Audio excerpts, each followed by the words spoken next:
Okay, तो आज का जो कंपैरिजन है ये बहुत ही तगड़ा होने वाला है, क्योंकि आज इस वीडियो में मैं कंपेयर करूंगा Infinix Note 50s को Oppo K13 के साथ। 20,000 के सेगमेंट में दोनों काफी सॉलिड फोन है, लेकिन आपको कौन सा लेना चाहिए बस वही जानने की कोशिश करते हैं। कहीं भी आपको ऐसा लगे कि वीडियो आपके लिए हेल्पफुल है तो वीडियो को लाइक, शेयर और सब्सक्राइब करते हुए जाना। देखो, सबसे पहले बॉक्स कंटेंट की बात करें तो दोनों ही ब्रांड ने सब कुछ आपको बॉक्स के अंदर ऑफर किया है। इसके साथ ही यहाँ पर जो फ्री केस आपको मिलते हैं ना, उनकी क्वालिटी भी काफी अच्छी है, तो ये जल्दी से पी लेनी पड़ेगी। बाकी प्राइस पॉइंट ऐसा है, Infinix Note 50s का जो रेगुलर प्राइस है वो 16,000 रुपए, वहीं Oppo K13 का रेगुलर प्राइस आपको 18,000 रुपए देखने को मिलेगा। तो दोनों फोन में लगभग 2,000 रुपए का प्राइस डिफरेंस है। अब इस प्राइस डिफरेंस के अकॉर्डिंग दोनों के अंदर फीचर्स में भी काफी चेंज है। सबसे पहला डिफरेंस तो आपको देखने को मिलेगा इनके बिल्ड और डिजाइन के अंदर। दोनों फोन पॉलीकार्बोनेट प्लास्टिक बिल्ड लेकर आते हैं, लेकिन डिजाइन और फिजिकल अपीयरेंस दोनों का अलग है। Oppo K13 एक फ्लैट बॉक्सी डिजाइन लेकर आता है, काफी स्मूथ टेक्सचर वाले एक बैक के साथ में आपको काफी सिंपल सा डिजाइन मिलता है। वहीं Infinix Note 50s में आपको जेम कट कैमरा मॉड्यूल के साथ में कर्व एजेस देखने को मिलते हैं, और इसके कैमरा मॉड्यूल के अंदर आपको एक नोटिफिकेशन लाइट भी दी है, जिसको आप एज अ नोटिफिकेशन यूज कर सकते हो, और ग्लो करते टाइम ये थोड़ा सा कूल भी लगता है। डिजाइन को लेकर मैं हमेशा बोलता हूँ कि देखो, डिजाइन वाला पार्ट एक सब्जेक्टिव पार्ट है। किसी को Infinix का पसंद आ सकता है, किसी को Oppo का पसंद आ सकता है, तो वो चीज आपके ऊपर डिपेंड करती है। बाकी अगर मैं बात करूँ दोनों के इन हैंड एक्सपीरियंस की, तो ऑब्वियसली यहाँ पर जो Infinix Note 50s है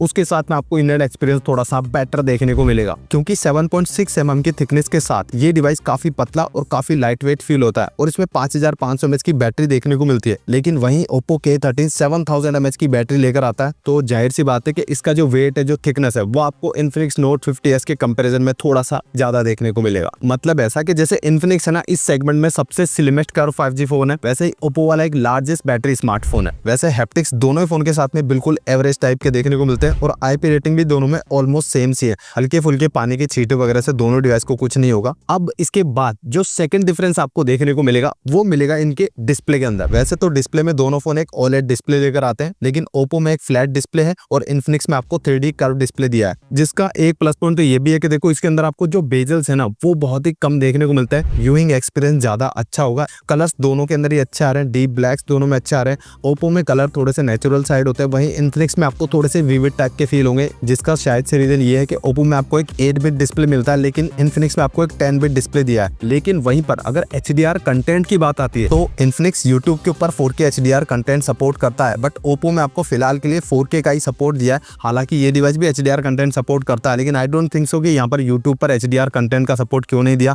तो आई थिंक ये कोई बग है जिसको फिक्स करने की जरूरत है। हाँ, Netflix के ऊपर दोनों ही डिवाइस HDR कंटेंट सपोर्ट नहीं करते, दोनों में आप फुल HD कंटेंट कंज्यूम कर सकते हो। बाकी अगर आप आउटडोर में फोन यूज करते हो तो HBM ब्राइटनेस जो है Infinix का थोड़ा सा अच्छा है, तो आपको Infinix का डिस्प्ले स्लाइटली ब्राइट फील होगा। सिक्योरिटी के लिए दोनों फोन में अंडर डिस्प्ले फिंगरप्रिंट स्कैनर दिया, जो कि दोनों के अंदर ही काफी अच्छे से काम कर रहा है। रही बात दोनों फोन के डिस्प्ले प्रोटेक्शन की, तो देखो, Infinix के अंदर तो आपको गोरिल्ला ग्लास 5 का प्रोटेक्शन दिया है, और Oppo के अंदर आपको जो है ड्रैगन टेल स्टार 2 का प्रोटेक्शन मिलता है। अब ये कितना अच्छा प्रोटेक्शन है देखो, उसका मुझे कोई आइडिया नहीं है। हालांकि शुरुआत में इन्होंने यहाँ पर एक स्क्रीन प्रोटेक्टर दिया है, लेकिन वहीं पर Infinix Note 50s के साथ में कोई प्रोटेक्टर लगाकर नहीं दिया, तो इसके ऊपर थोड़े से स्क्रैचेस वगैरह आ चुके हैं जितना मैंने अभी तक इसको यूज किया है। तो सेफ एंड साइड में आपको यही सजेस्ट करूंगा कि दोनों डिवाइस के साथ में आप एक अच्छा टेम्पर शुरुआत के अंदर ही लगवा लेना। अब मल्टीमीडिया एक्सपीरियंस की ही बात कर रहे हैं, तो फिर यहाँ पर साउंड क्वालिटी की भी बात कर लेते हैं। दोनों डिवाइस ड्यूअल स्पीकर्स लेकर आते हैं। Infinix के अंदर JBL ट्यून स्पीकर है, लेकिन साउंड क्वालिटी मुझे यहाँ दोनों को कंपेयर करूं तो Oppo का थोड़ा सा बेटर लगा। Infinix का जो साउंड क्वालिटी है वो ऑब्वियसली ऑप्टिमाइज है, बट लाउडनेस अगर देखोगे ना तो Oppo के मुकाबले आपको थोड़ी सी कम फील होती है। एग्जांपल आप खुद देखो।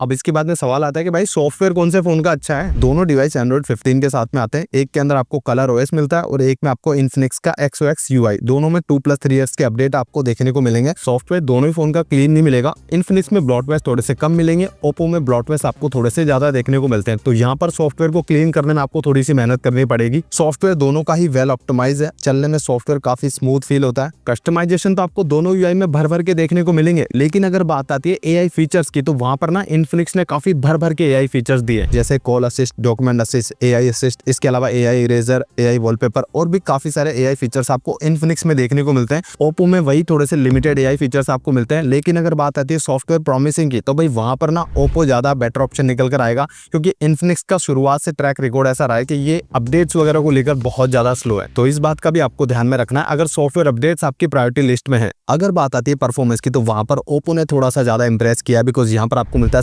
स्नैपड्रैगन का 6 Gen 4 प्रोसेसर और इन्फिनिक्स आता है MediaTek के 7300 प्रोसेसर के साथ।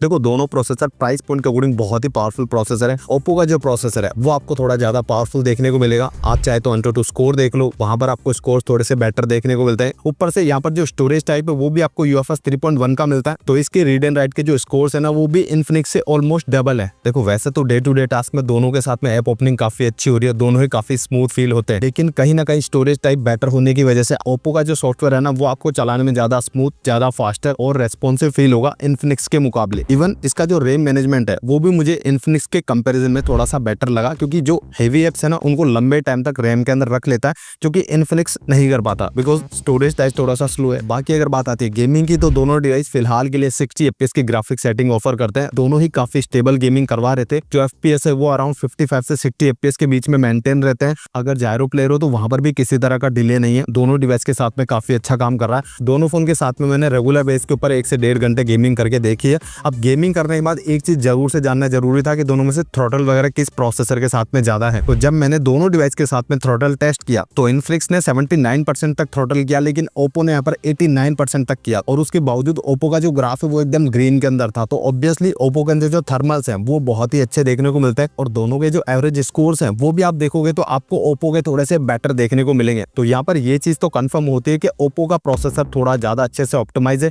इवन यहाँ पर हीटिंग वगैरह की बात करें, 1 से 1.5 घंटे गेमिंग करने के बाद जब दोनों के साथ में मैंने टेम्परेचर को चेक किया तो ओप्पो वाले का अंडर 40 डिग्री था, ठीक है, इन्फिनिक्स का 43-44 डिग्री के आसपास चला गया था। तो ओप्पो के कंपैरिजन में इन्फिनिक्स थोड़ा सा जल्दी गर्म होता है। हालांकि ऐसा ओवर हीटिंग जैसा कुछ नहीं है, लेकिन उसके बावजूद देखो ओप्पो बिल्कुल भी हीटिंग वगैरह नहीं करता, क्योंकि इस फोन के अंदर आपको एक लार्जेस्ट कूलिंग सिस्टम भी दिया है जो कि डिवाइस की हीटिंग को कंट्रोल करता है। अब बात करते हैं बैटरी फीचर की, तो देखो ओप्पो यहाँ पर ऑब्वियसली एकदम क्लियर विनर है, क्योंकि इस फोन में आपको मिलती है 7000 mAh की बैटरी, साथ में 80 वोट की सुपर वूक फास्ट चार्जिंग भी दी है। ऑलमोस्ट 1 घंटे के अंदर ये डिवाइस 0 से 100% तक चार्ज हो जाता है, और 30 मिनट के अंदर ही आप इसको 60% तक चार्ज कर सकते हो। वहीं इन्फिनिक्स में आपको 5500 mAh की बैटरी देखने को मिलती है, जिसके साथ में आपको 45 वोट की फास्ट चार्जिंग का सपोर्ट दिया है, जिससे आप डिवाइस को अराउंड 70 मिनट के आसपास 0 से 100% चार्ज कर पाओगे। रही बात दोनों डिवाइस के बैटरी बैकअप की, तो देखो 7000 mAh की बैटरी है, तो ऑब्वियसली जो बैटरी बैकअप है वो आपको एकदम कमाल का देखने को मिलेगा कैजुअल यूजेस के अंदर, जहां पर इन्फिनिक्स आपको 1 दिन का बैटरी बैकअप निकाल कर दे रहा है। ओप्पो K13 के साथ में आपको 1.5 से 2 दिन का बैटरी बैकअप देखने को मिल जाएगा, तो ये चीज काफी ज्यादा तगड़ी है। बात करें कनेक्टिविटी की, तो दोनों फोन 5G फोन है, 5G दोनों में काफी अच्छे से काम कर रहा है, लेकिन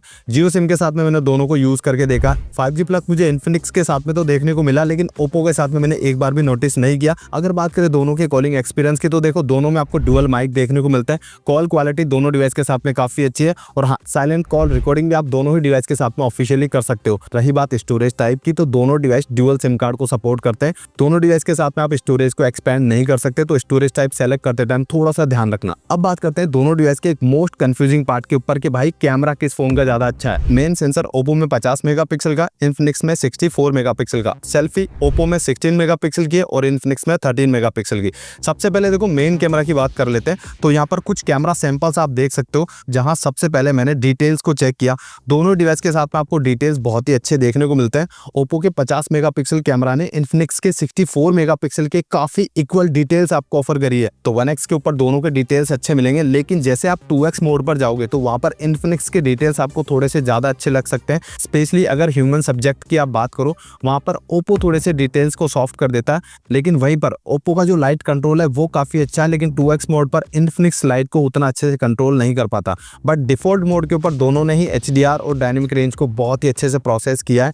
इसके अलावा दोनों डिवाइस का जो कलर साइंस है वो अलग है, लाइक 19-20 का फर्क है। इन्फिनिक्स के कलर्स थोड़े से नेचुरल साइड होते हैं, लेकिन ओप्पो स्लाइटली थोड़े से पॉपी, थोड़े से सैचुरेटेड कलर शो करता है, लेकिन ये कोई इतना बड़ा मेजर डिफरेंस नहीं है। दोनों के फोटोज आपको काफी अच्छे लगेंगे। लेकिन अगर बात आती है ह्यूमन स्किन टोन्स की, तो आप वहां पर इजीली नोटिस कर सकते हो कि ओप्पो के जो स्किन टोन्स होते हैं ना वो थोड़े से वार्म टाइप के होते हैं, वहीं इन्फिनिक्स के थोड़े से कूल टोन के साथ में आते हैं, तो ये एक थोड़ा सा डिफरेंस आपको दिखेगा। बाकी पोर्ट्रेट शॉट्स के अंदर दोनों डिवाइस बहुत ही बढ़िया परफॉर्म कर रहे हैं। दोनों में एज डिटेक्शन भी काफी काफी अच्छा है। 1x के साथ साथ 2x पर भी पोर्ट्रेट आप निकाल सकते हो। हाँ, पोर्ट्रेट शॉट्स में 2x पर आपको डिटेल्स इन्फिनिक्स के थोड़े से बेटर मिलते हैं। बाकी दिन के अलावा अगर आप रात में फोटोज लेते हो ना, तो वहां पर आपको एक कलर का छोटा सा डिफरेंस देखने को मिलेगा। डिटेल्स दोनों के अंदर आपको सिमिलर टाइप के देखने को मिलेंगे, दोनों ही काफी ब्राइट फोटोज निकाल कर देते हैं। बात करें सेल्फी कैमरा की, तो दोनों डिवाइस के सेल्फी कैमरा से आप काफी अच्छे फोटोज निकाल सकते हो। डिटेल्स दोनों में काफी अच्छे देखने को मिलेंगे, लेकिन कहीं ना कहीं आपको नोटिस होगा कि 13 मेगापिक्सल सेल्फी कैमरा होने के बावजूद इन्फिनिक्स ओप्पो के 16 मेगापिक्सल से थोड़ी सी बेटर डिटेल्स निकाल कर दे रहा है। इसके अलावा यहाँ पर जो कलर एक्यूरेसी है वो भी आपको इन्फिनिक्स के साथ में थोड़ी सी बेटर देखने को मिलेगी। बाकी लो लाइट के अंदर दोनों ही सेल्फी के साथ में आपको अच्छा खासा नॉइज देखने को मिलता है। वार्म टोन और कूल टोन का जो डिफरेंस है वो आप यहाँ पर इजीली नोटिस कर सकते हो।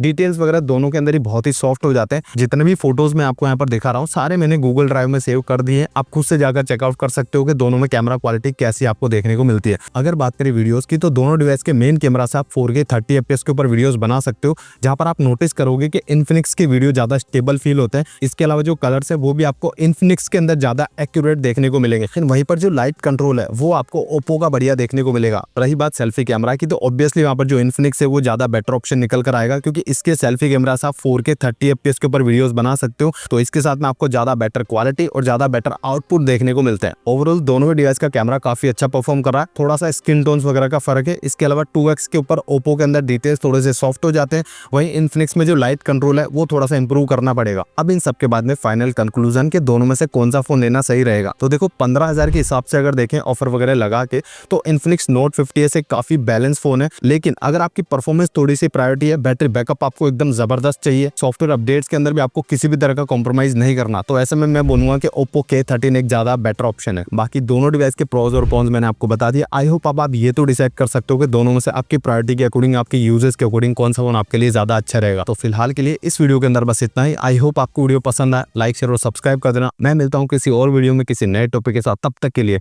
जय हिंद, जय भारत।